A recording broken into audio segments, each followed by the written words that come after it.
their connections to YSL, but the fact that you have other members of YSL acting on behalf of Mr. Ryan to support him in a violent way against another person whom they allege only messed with Mr. Ryan's commissary, stabbing him just because he messed with Mr. Ryan's commissary, show the extent to which members of YSL go to assert their dominance, even in a situation like the Rice Street jail. And to protect one another, to show that you don't mess with one of our own.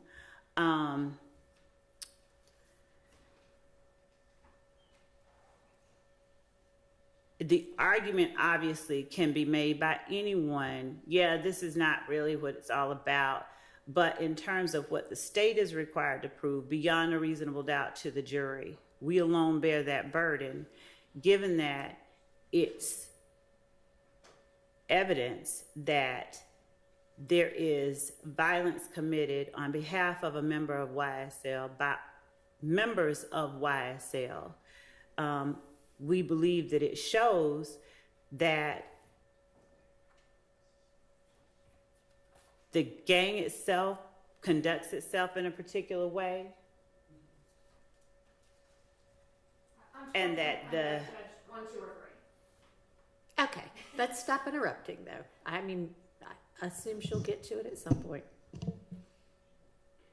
That the gang itself conducts itself in a particular way, and in Johnson versus State, a Supreme Court of Georgia case, whose site is 312 Georgia 481, decided September 21st, 2021, at Penn site 491. The court said that, of course, evidence is admissible as intrinsic when those 3 elements that we just mentioned exist. And they went on to expound and say, in applying this test, we have explained the evidence pertaining to the chain of events, explaining the context, motive, and setup of the crime is properly admitted. If it is linked in time and circumstances with the charged crime, the defendants, the YSL members, are all together. They are the ones that are included in or that participated in the stabbing of Mr. Bussey, are all housed together at the Rice Street jail. The time frame is shortly after they're put together in that situation, all together in the Rice Street jail.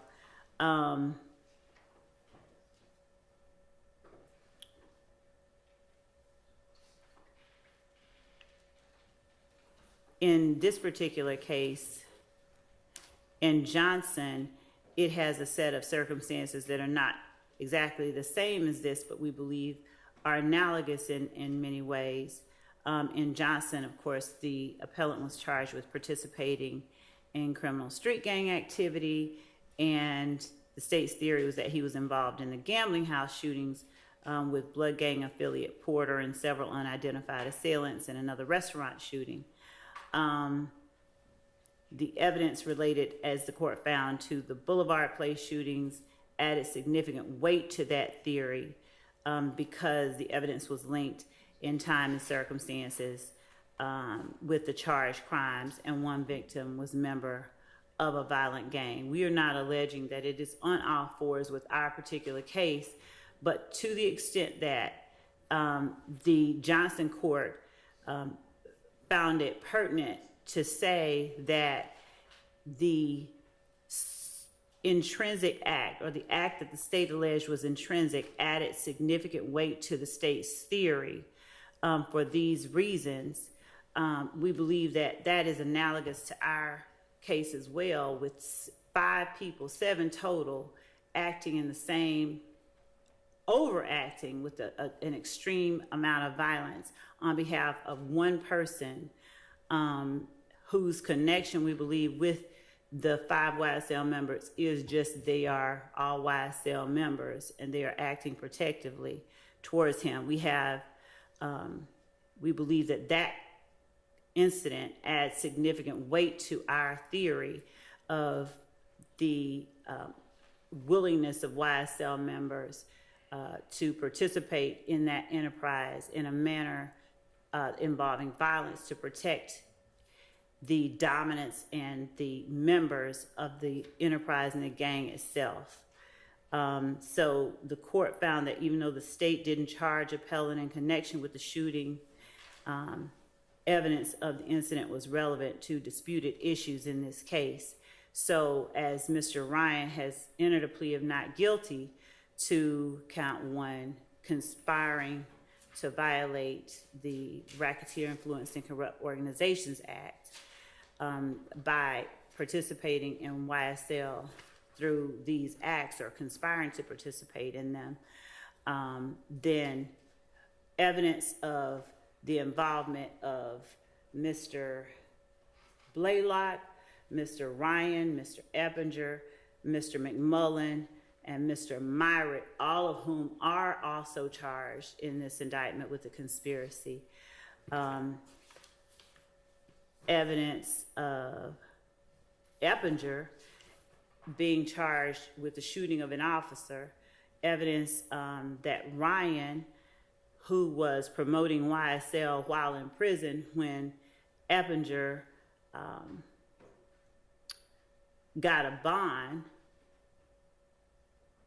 for shooting at the police, that Blaylock is a co-defendant on the murder of Mr. Holmes, which is an overt act here, and that Demise McMullen is a named co-defendant on the 2015 murder in the same indictment, shows how intertwined these people, this type of action, and this gang itself is with one another. They're all inextricably intertwined with the evidence regarding the uncharged offense, which is the stabbing of Mr. Bussey. So we believe that it satisfies the requirement of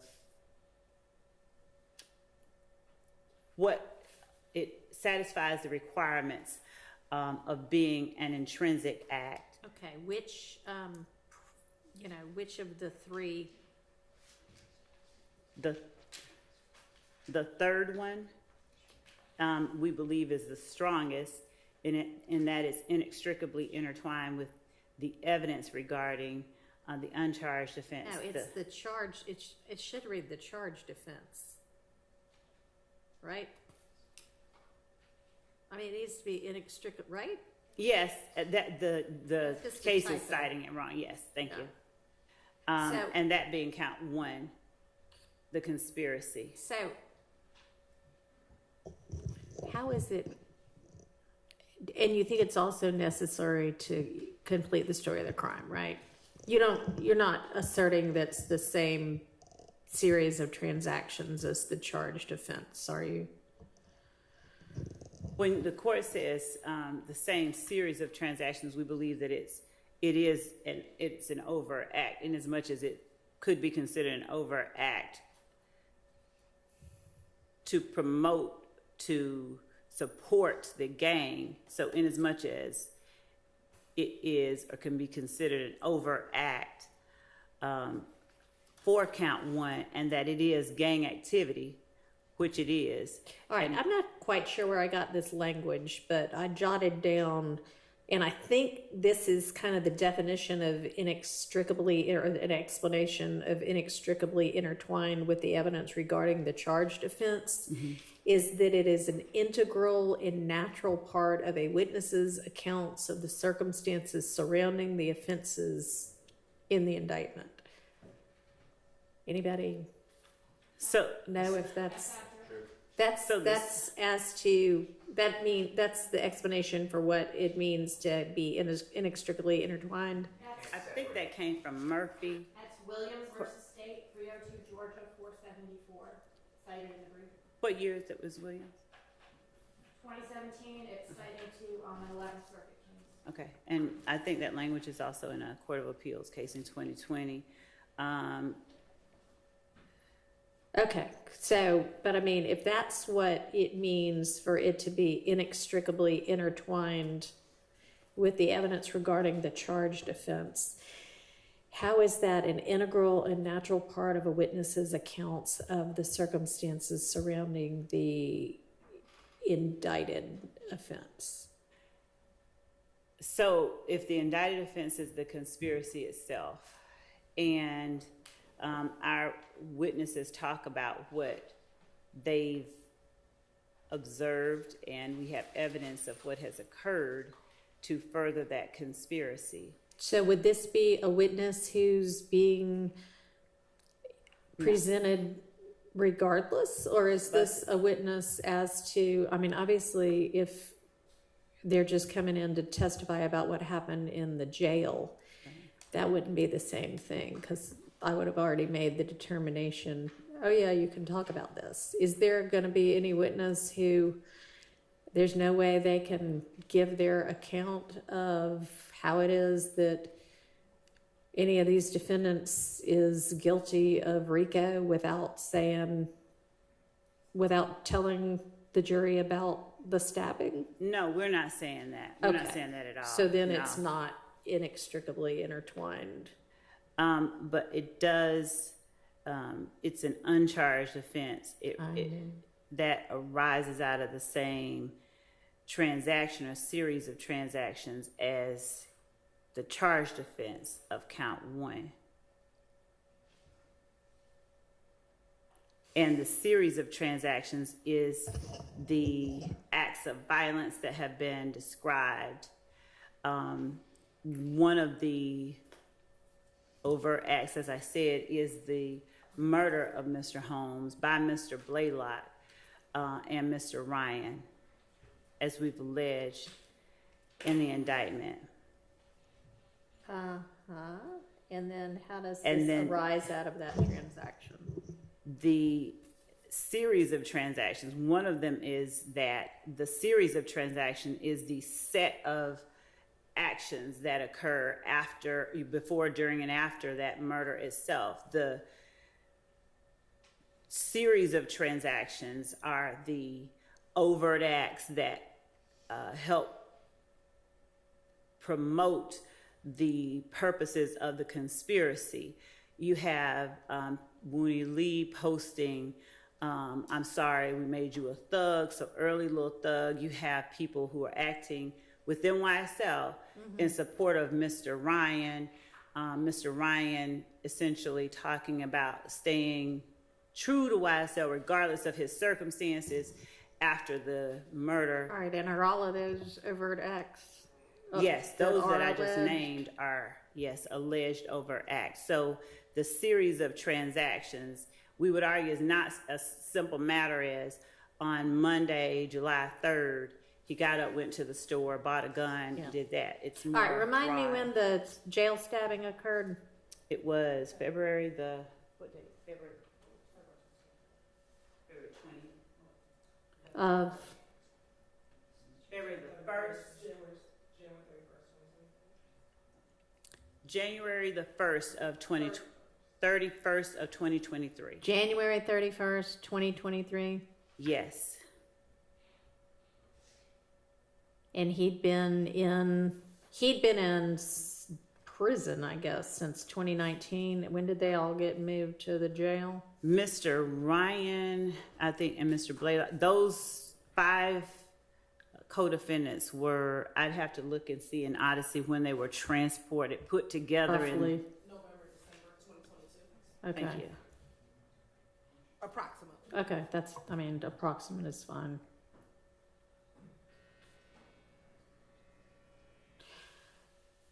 And also, Your Honor, under 104, and I get that we are still hashing out whether or not it's intrinsic. Once the court makes that determination, and we believe that it's clearly intrinsic regarding the conspiracy and the gang itself, there's another argument in support of its admission and use at trial that we make under one of the other rules of evidence, but not until we finish this part. Well, I'm curious now as to what that would be. Just that under rule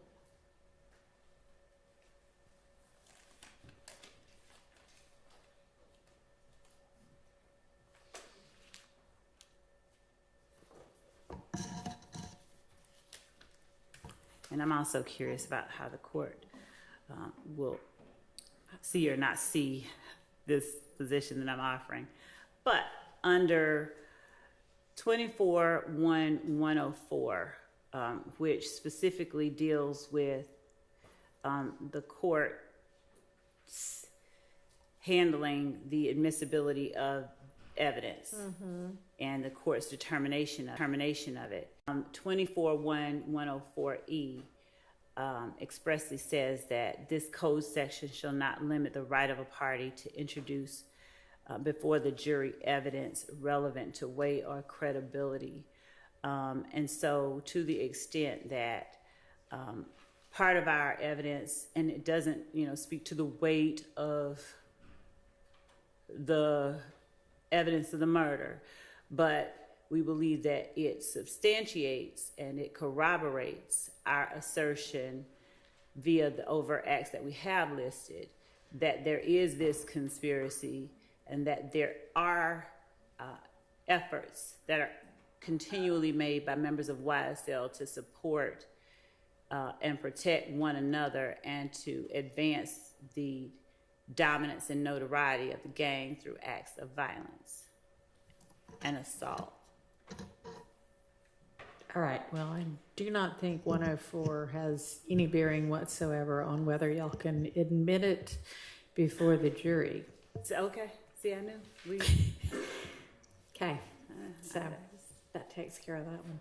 All right, do you have any, can you look, if you haven't yet, for any case law that deals with kind of a similar set of facts? Mr. Atkins is shaking his head yes. Since he is, can look for that. Oh, that is, we definitely can. I was just trying to make sure that I fully got what the court was saying.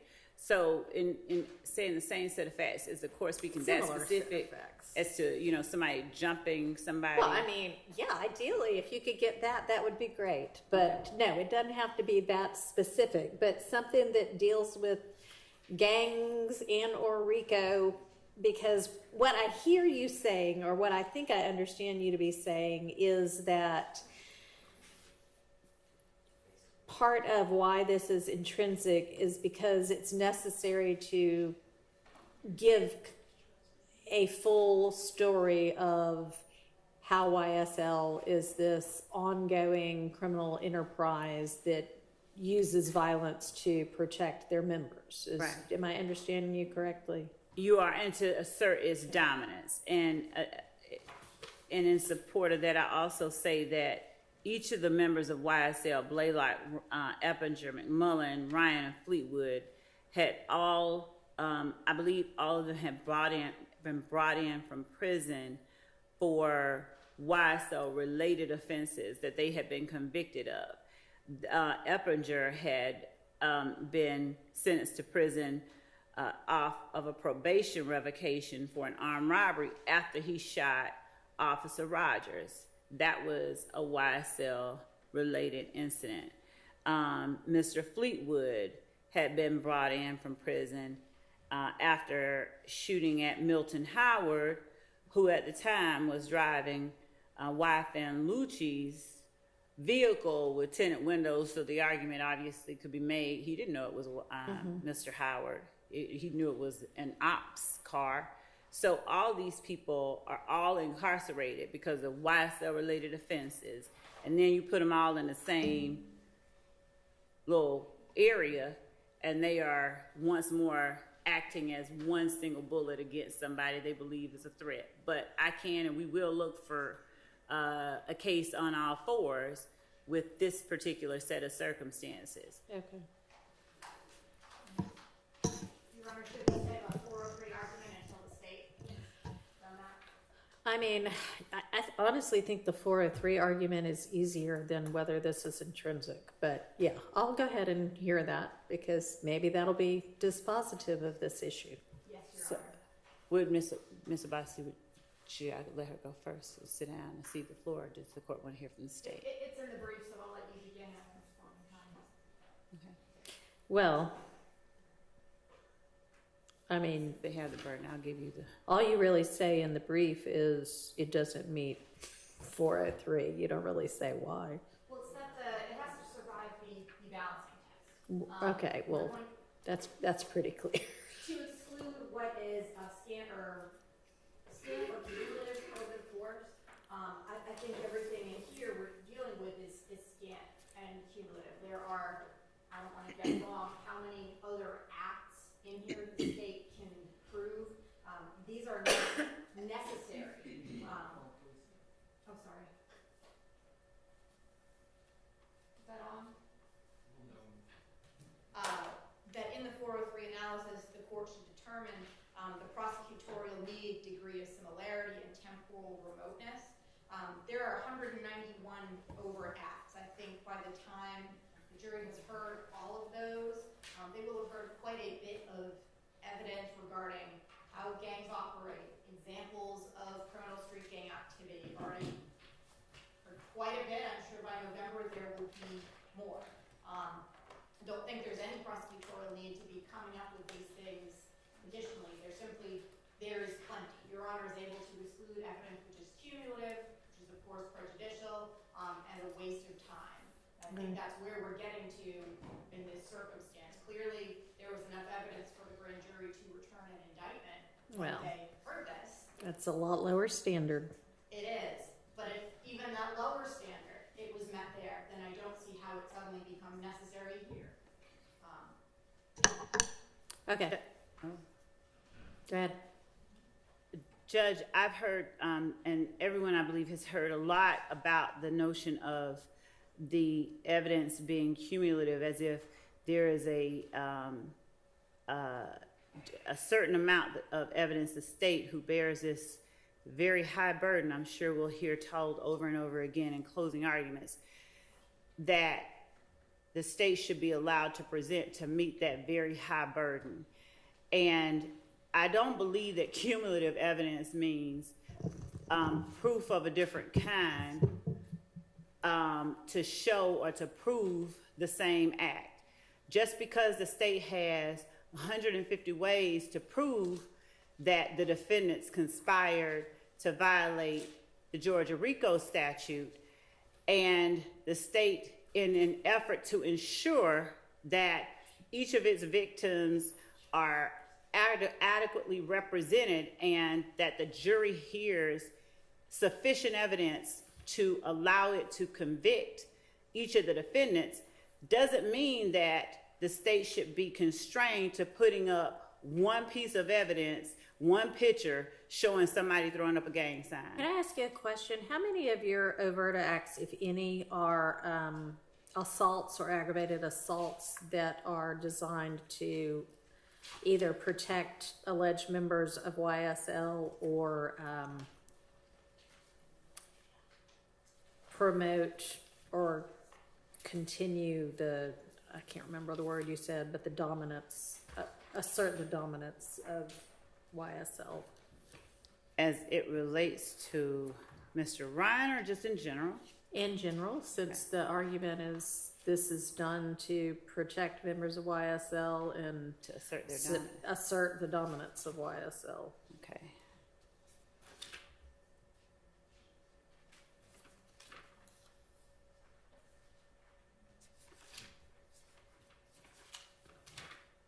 Since an overt act does not have to be a crime, I'll just name them, of course. So number 9, where defendant Williams asserts in one of his songs, YSL. No, that is not what I mean. I don't mean saying you're gonna do something. I mean actual assaults on people. We have Mr. Holmes's death is alleged by the state to have been a murder of someone that they believe to have been a member of a rival gang. All right, so Mr. I'm sorry. I mean, I guess maybe so because it's a rival gang, that would be dominance, Yes, and that's espe- overt act. What, 79 or 69? And I can also even be more precise there as I look for that number 79 or 69. Mr. Drinks's murder is alleged to have been a direct retaliation for the death of two people who were associates. Your Honor, I'm sorry. I'm just trying to 69. determine what you're figure- asking. Are you asking what the indictment alleges? What? Is- Yeah, overt act. Well, the alleged in indictment, the as I indictment. understand it, just broadly alleges that the overt acts are done to that for those purposes. The indictment broadly alleges several purposes and doesn't delineate which overt acts are designed to do what. So the answer, as far as I understand your question, would be all of them. They've All right, alleged well, all of them. But the, I mean, I'm asking the state sort of what. I appreciate that position, but I think I'd mean it a little bit differently than that. And yeah, sure, they could end up saying every one of these does all of these things, but I'm kind of asking them to be focused on aggravated assaults, obviously, or worse, murder, that are for these very specific purposes. so to answer your question about the number for that murder, it was overt act number 79. All right. Also, the act on 4/28 by Mr. McMullen.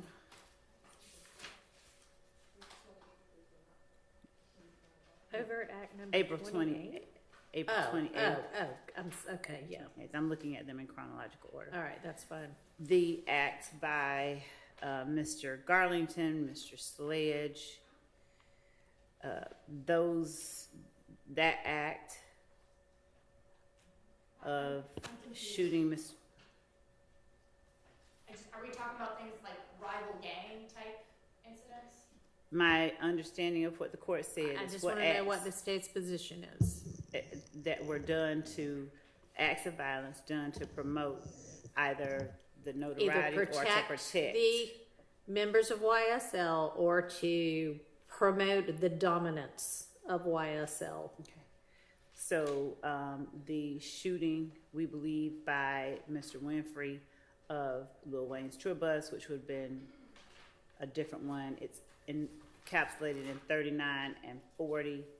The shooting of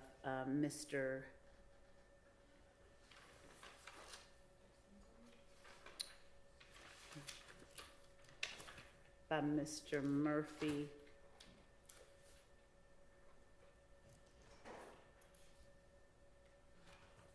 On April the 12th.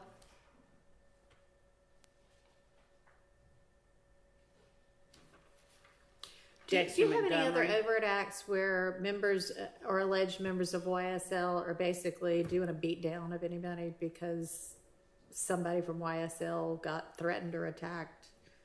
We have other ones where they're shooting at other members, and we Okay. have where they, for instance, Mr. Kendrick and Mr.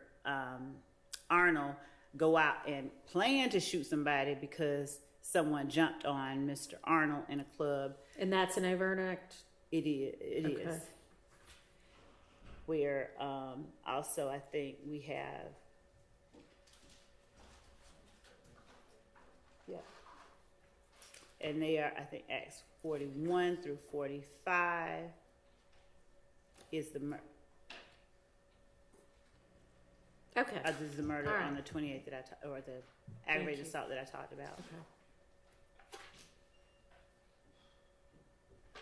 All right, well, y'all see if you can find me some more on-point factually case law, please. Okay. And Is the I know court, y'all want a decision, but that's so, we're yeah. gonna come back to it yet again. And Your Honor, in terms of the number of acts that we've enumerated in here, does the court want specifics or just the number? No, that's all right. I mean, you've told me enough. That's fine. Okay. I mean, it's not like that's critical to my determination. Okay. I just was wondering if there were so many that this was something that would really be cumulative, but it doesn't sound like you really have anything that similar to this. And as well, Judge, in terms of judging whether or not something is substantially more prejudicial than probative, it would have to, I think I've said it before, it would need to tend to sway the jury to convict the defendants on a ground different than something that has been alleged in the indictment. And given the allegations that we've made, we don't believe that this comes near that category of cases or circumstances. As well, Judge, I know the court is aware, but just to put it out there, 403 is, all of these rules of evidence are rules that favor admission, and so 403 is not to be used as been alleged to limit the state's ability to present evidence so much as it is a permissive statute that under very rare circumstances should be used to exclude relevant evidence. And the mere fact that a defendant may feel that, oh, the state has too much evidence against me, is not one of those circumstances that the courts have recognized. So actually do speak about prosecutorial need.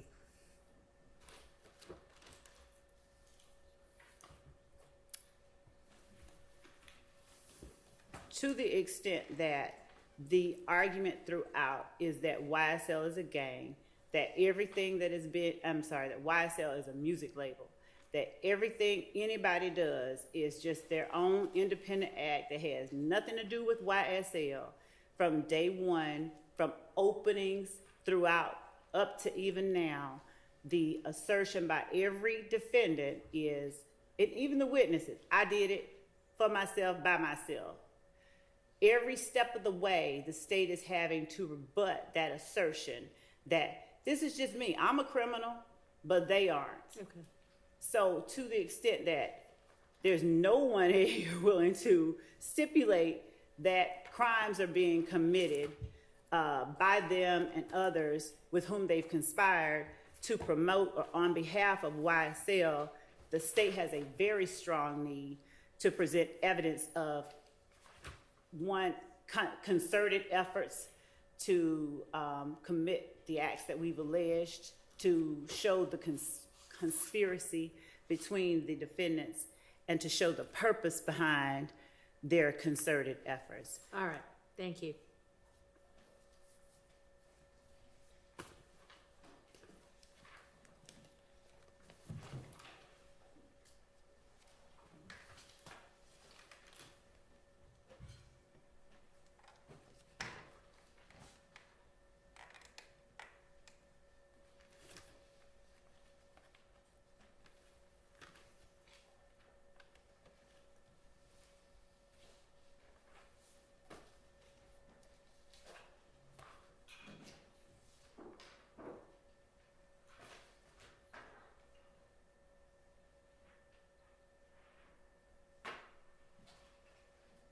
Your Honor, I'm Yes, just looking ma'am. here at some case law on prosecutorial need to see what I have to answer Your Honor's question in that respect.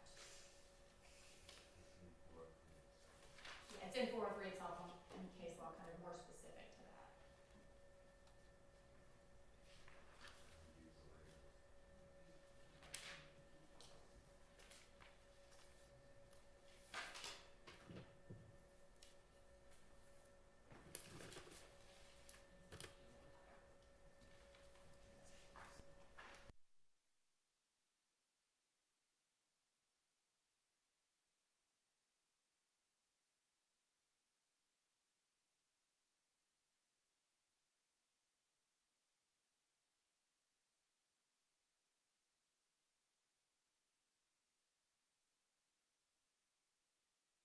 going to keep looking. I'm looking as I'm speaking here. As far as the prosecutorial need, I'm looking at cases where the need is there's no other source for that information, or at least limited sources of that information. I'm not sure how many hours of gang expert testimony the jury has already heard from about how a crime can further a gang or be part of a gang. I think the need to that point on this principle, there is no need. They've heard about it in depth. They will continue to hear about it. And as I said, I'm trying to look and see if I can get any more case laws specify, if we have a level or a test for what need is. All right. Thank you. Well, if you find something else, feel free to just, shoot it over in an email that you share with everybody. That'll be fine. It doesn't need to, if you want to file it as a brief, that's also fine, but. What I've got, just looking at some case notes here,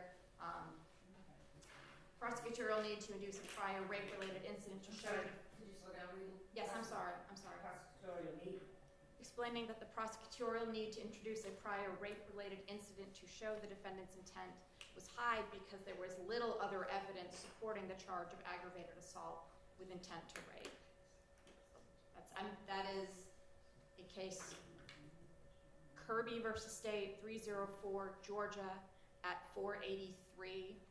And I haven't read that case. I'm looking at it. It is cited within Jackson versus State, 306 Georgia. 69 from 2019. All right. And Your Honor, could we get clarification? Is that a 404B case or a 414 case or 413 case, Kirby? This is addressing a 403 issue. Is it in the context of a 404B? I don't know, but it's not a different analysis under 403. As I said, I've not read the full case. It is Yeah, just it's fine. I understand the concept. Okay, let's set that aside and move on to something else. So there was I've got some notes of things we were going to circle back to.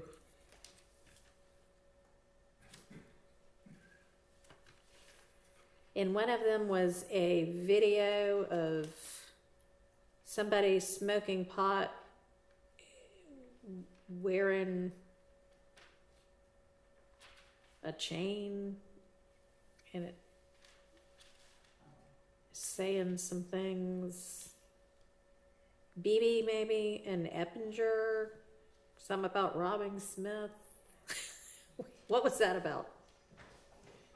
Yes, Your Honor. I believe that Mr. Shard, we were supposed to narrow It down was- what videos yeah. the state we were going Okay. to admit. I sent that over a few weeks ago, which ones we intended to use. I'm not sure we've been able just to talk about it in light of the last couple of weeks. Okay, well, these are notes from back when we had that non-jury week, which I feel like has been a while ago now. Yes, it was the week of August 19th, Your Honor. Yeah, that's what I thought. So, and that, I guess that was with regard to counts 27 through 29, maybe, is I think what I wrote down. Yes, Your Honor. So is that a video y'all intend to utilize? We sent over, there are portions of that video we intended to utilize. I believe that the portion that was at issue is not a portion that we need to publish to the jury, Your Honor. You're not going to show the jury?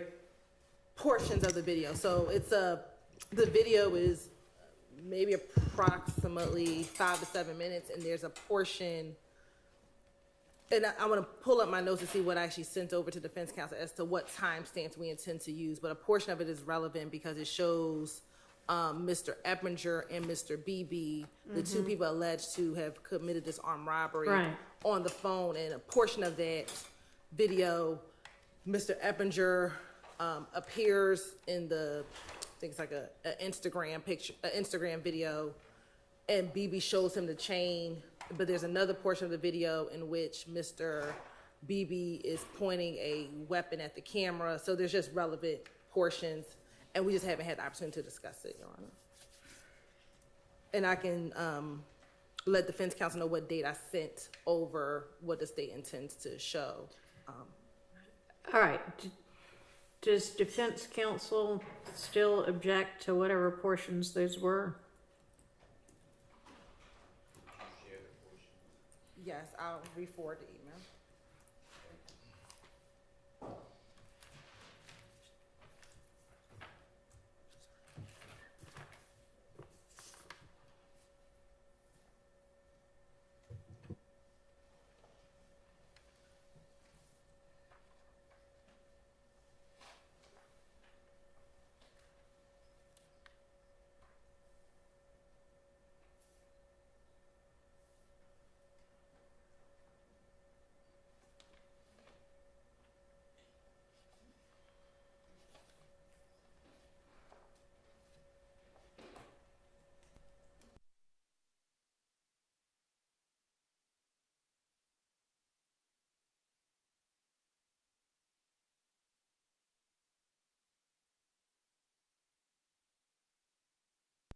August 23rd at about 1:55 p.m.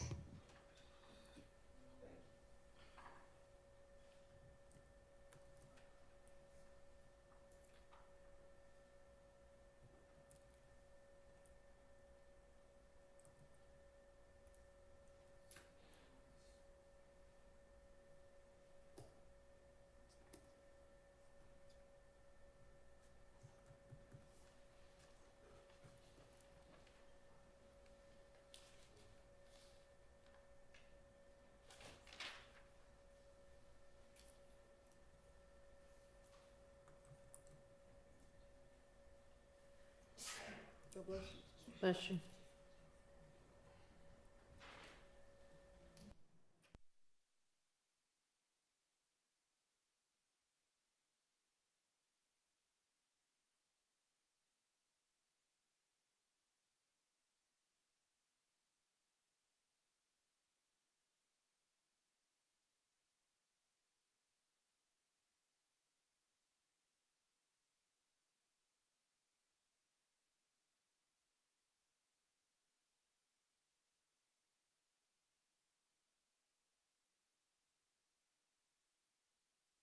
Sent are approximately 5 clips that probably total together about 6 minutes of actual viewing.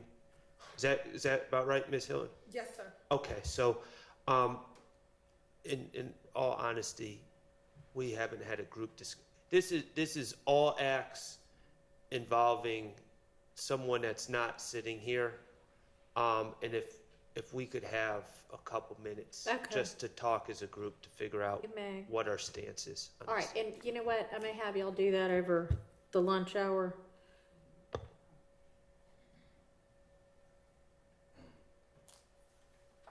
So the next thing I had us circling back on was, and I guess maybe these were from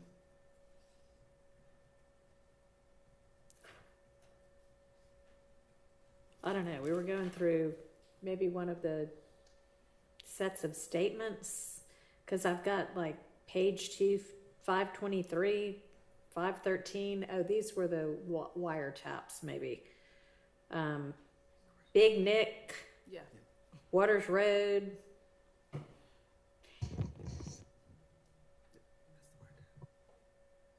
And then,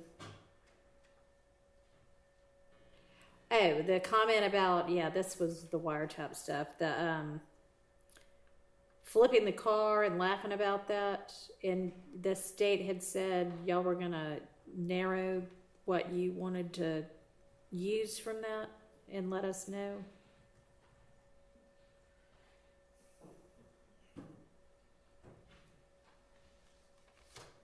Do you recall that? Just trying to remember flipping the car portion. I don't know. It was there were 2 reference numbers. One of them was 513. One of them was 523. It was on that chart that you gave us, I think.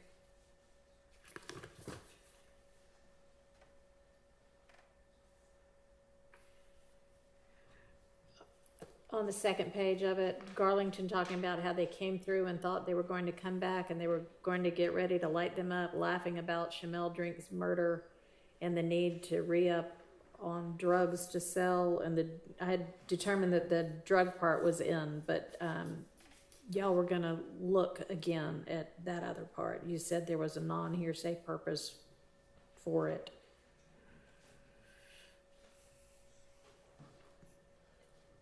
Did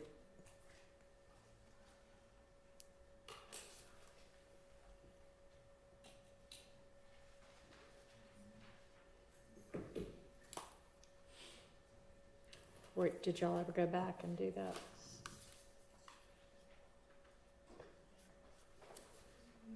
By lunch, we can. Okay. We'll be able to have an answer by lunchtime.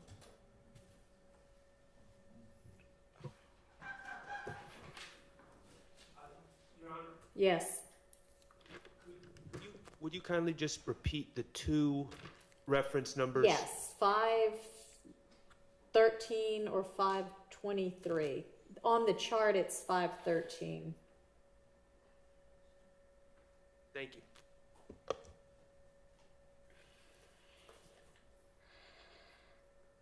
And then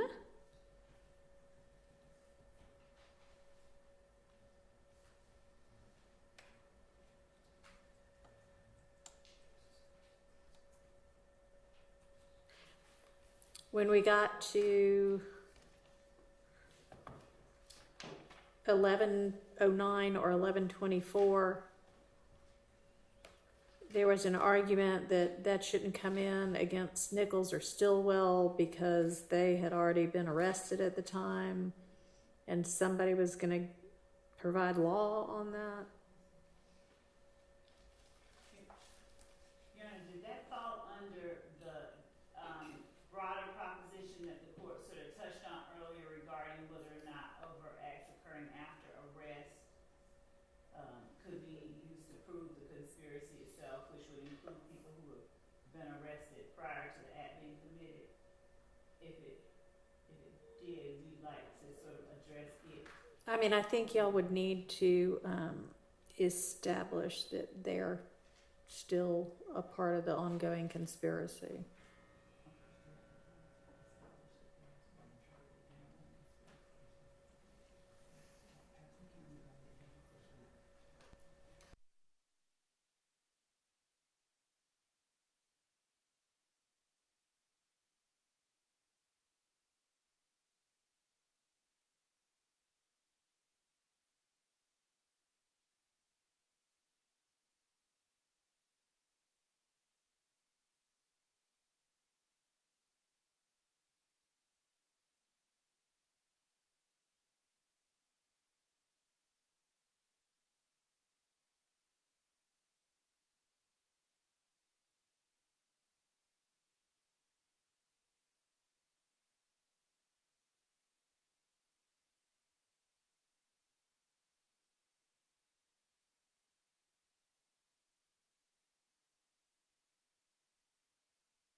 Listen to and did re-listen to the part that on the chart is 1974, and I think the other reference was 1999, and this was I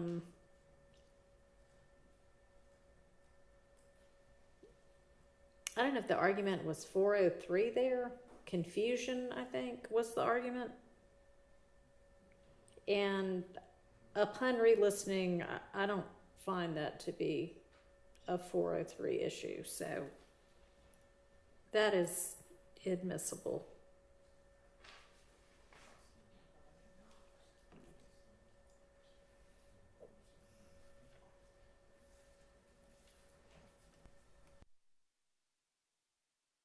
That was about as far as we had gotten. And then, of course, we still need to circle back on the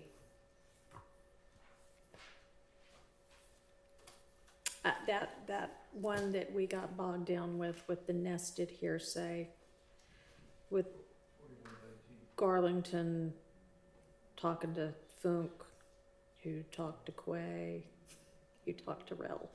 So why don't we break for lunch? Y'all got some tasks to do over the lunch break. Do you have the material for me to look at? Yeah, it's not noon yet. It's about 1:45 but. I just reached back out to our other team members, Okay. to try and. All right. Are you gonna email it or bring it as a hard copy or what's? Whatever you prefer. Done? I'll email it, that makes it quicker. Okay. All right. Please do that over the lunch break. Let's reconvene at 1:15. Yes, Your Honor, and I also put 460 on top of this. My copy of 460. Your We never did find. I found our copy. Okay, great. All right, Thank you. thank you. Thanks.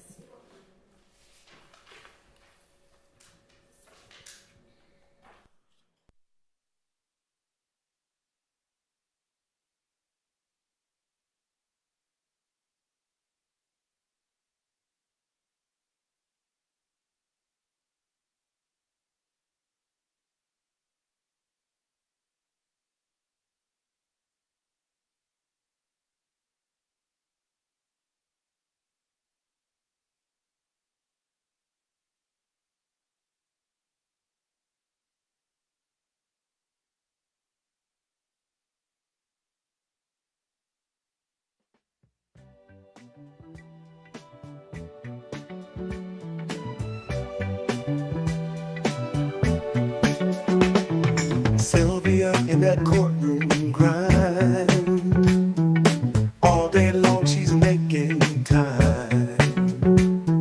Notes in hand, she's got the plan. Comes home late, shines like a star.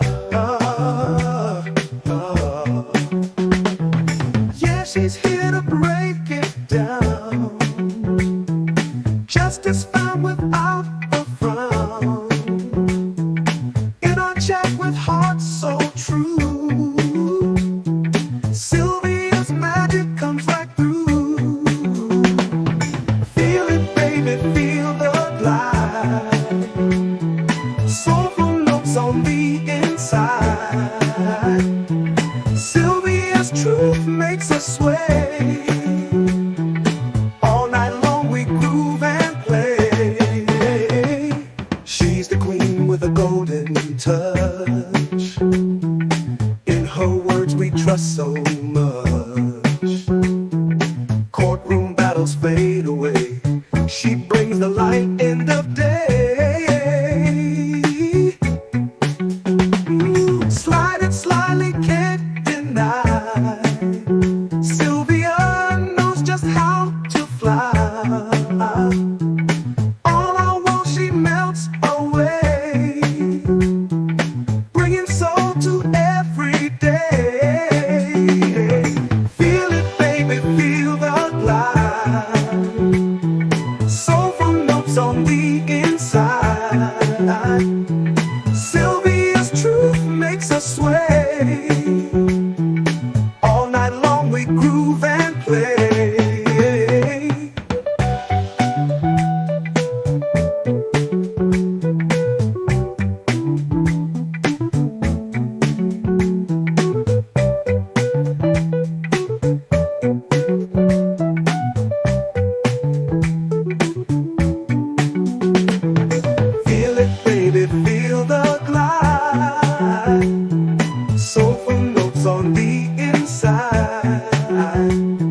Justice found without